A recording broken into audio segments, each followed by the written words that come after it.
Сайн байцгаана уу математикийн багш өвгөн баярын. За энэ удаагийн бодлогоор ACT хөтөлбөрийн practice test 5-ын нэгэн сонирхолтой ойлголт танилцуулъя.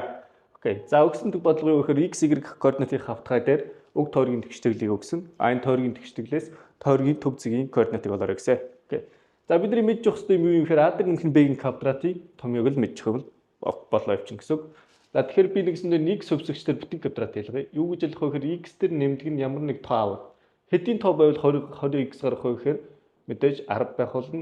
Ялгаагүй y-гүүд дээр авах юм бол y дээр нэмэх нь 8-ийн квадрат байх болно. За одоо энийг задлах юм x квадрат нэмэх нь 20x нэмэх нь 100 болох учраас би 100-аа устгаж өгөхийн тулд хасаад өгье. Эндээс 64 гарч ирэх учраас мөн хасаад өгье. Тэнцүү хасах 20. Окей.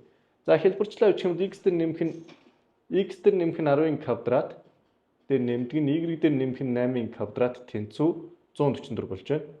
За эндээс бид нар нэг юм мэдж явах хэрэгтэй. OC-ийн координат нь AB.